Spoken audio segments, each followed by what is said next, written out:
บอกแล้วฉันบอกแล้วคนที่น่ากลัวคือฟิลิปปินส์โอ้โหสว่างมากเลยแล้วหน้านางสวยด้วย Chelsea Fernandez, Miss Castro, Philippines เอาอีกแล้วกู back to back อีกไหมโอ้โหหรือว่า first call for Philippines โอ้โหสว่างมากเลยอ่ะแล้วฉันเชื่อนะว่าฟิลิปปินส์สื่อสารดี So inyo pong napanood itong naging reaksyon ng isang famous na Thai vlogger dito sa social media sa naging performance ni Chelsea Fernandez doon sa sashing ceremony ng Miss Cosmo 2025. So nakakataba lang ng puso na kahit mga taga-ibang bansa ay suportado itong si Chelsea Fernandez. Ito kasi yung kagandahan sa atin mga kapolitika dahil tayo ay malakas dito sa mundo ng social media, kung kaya sinusuportahan natin kahit hindi mga Pinoy na mga vloggers.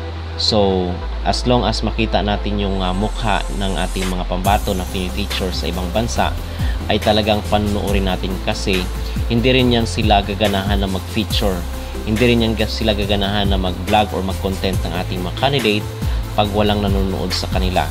So, what is my point? My point is, kinakailangan na suportahan rin natin yung mga international beauty pageant experts na kinokontent yung ating mga candidate para mapansin rin sa international stage yung ating mga pambato. So, yun po ang point mga kapolitika. Kung kaya nga, tayo is very active tayo dito sa social media dahil dito na po ang labanan ngayon at yung napapaingay natin yung ating candidate kasi every time na merong mga kilalang mga beauty contest ay they are always looking for a candidate coming from the Philippines. So yun po yun kasi meron tayong tinatawag na sash factor dahil ang Pilipinas ay isang powerhouse na bansa pagdating sa mga beauty contest.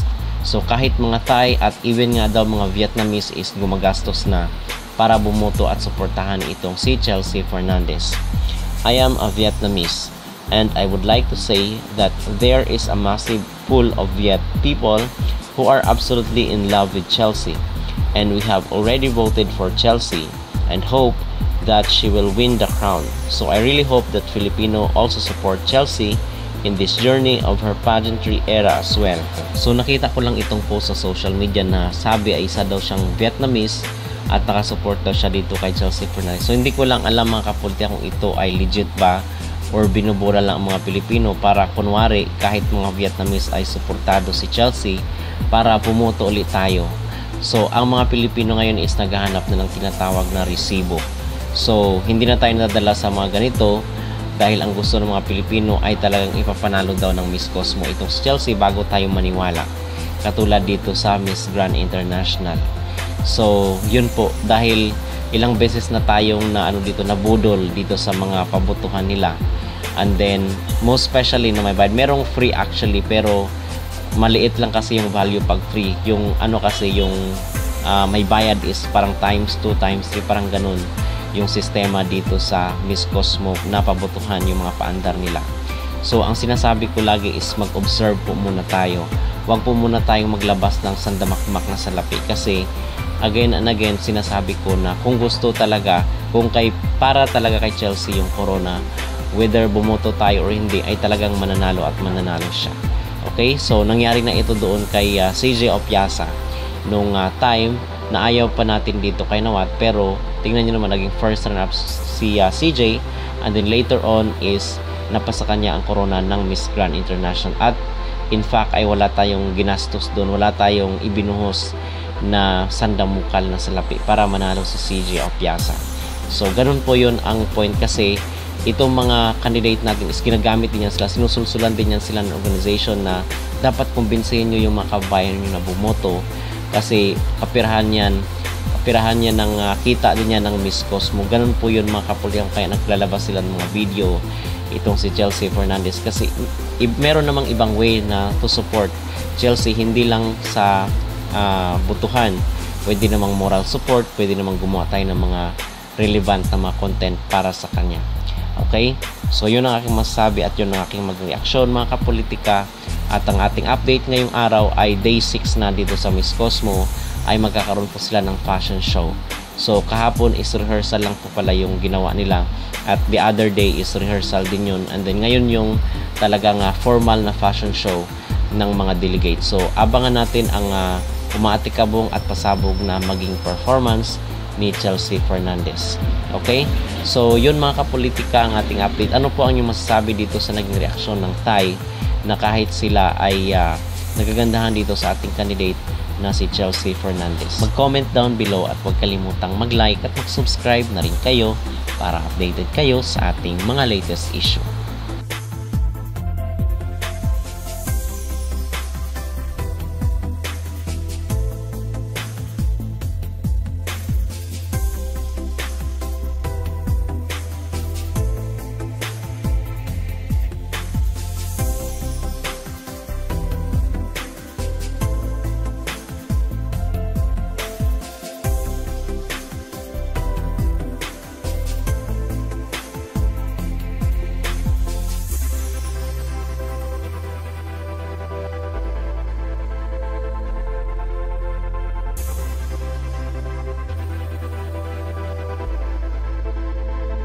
Hello stars and hello fellow pageant lovers. This is your Diva Star.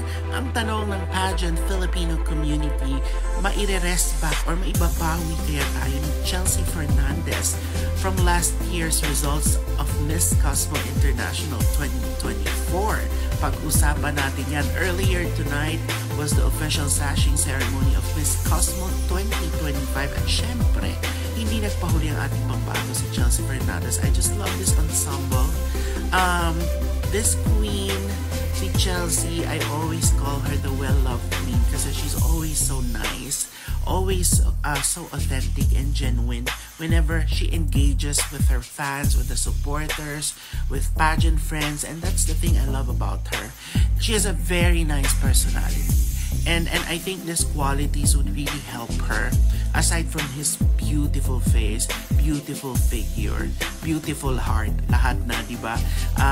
I think these are the qualities that will really help her shine extra and really talaga stand out amongst the rest of the beautiful candidates of Cosmo this year, di ba? And syempre, feeling ko naman, I personally, from last year's results, na talagang naloka ang mga Filipino pageant fans, I think the org would, have a second look sa Philippines and, hopefully give us better results, if not give us our first crown for Miss Cosmo, diba? And dahil dyan, huwag kayong mawala ng loob and make sure that we support Queen Chelsea Fernandez. There's a voting, dead man na kayo dun sa mga past history.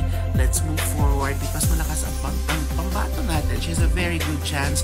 I'm seeing slight Rufa Gutierrez aura and the freshness, di ba, kay Chelsea Fernandez. So let's vote for her.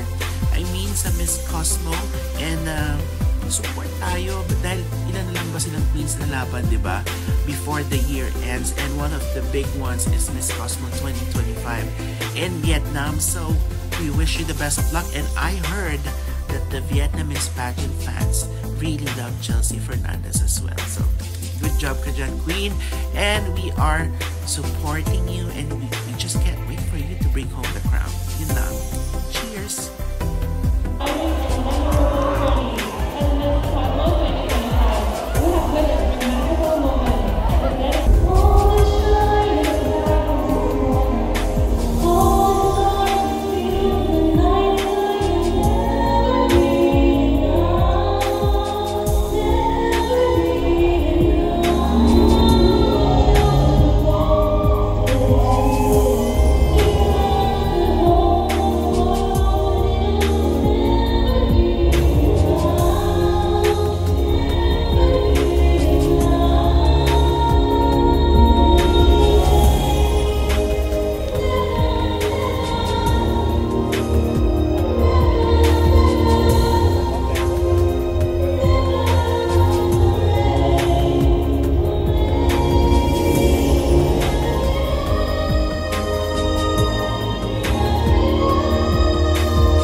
Trời ơi, Miss Cosmo Philippines tại ngày trao sách ngày hôm nay nha mọi người. Thật sự cái lao này phải nói là rất là đẹp luôn mọi người ơi. Mặc dù những người hâm mộ từ Philippines không ủng hộ cô ấy tại hành trình của Miss Cosmo 2025 á mọi người, nhưng mà không thể phủ nhận được rằng Miss Cosmo Philippines là một trong những thí sinh có khuôn mặt nó rất là đẹp luôn nha mọi người. Một cái top đầu tiên của dàn thí sinh Miss Cosmo năm nay luôn. Mà Philippines phải nói là cô ấy sở hữu một cái body nữa rất là cháy nè mọi người, một cái khuôn mặt xinh đẹp nè, mà một cái trình độ interview phải nói là không thua thí sinh nào cả luôn nha. Vì vậy nên tôi tin chắc rằng đại diện đến từ Philippines năm nay của hành trình Miss Cosmo 2025 á mọi người sẽ là một trong những ứng cử viên phải nói là sáng giá cho vương miện của Miss Cosmo. Nếu mà cô ấy thể hiện rất là tốt á mọi người thì vương miện đầu tiên của Miss Cosmo có thể thuộc về cường quốc sắc đẹp Philippines nha. Mong rằng cô ấy sẽ có thể bình tĩnh tự tin để có thể tỏa sáng ở những ngày cuối cùng của Miss Cosmo.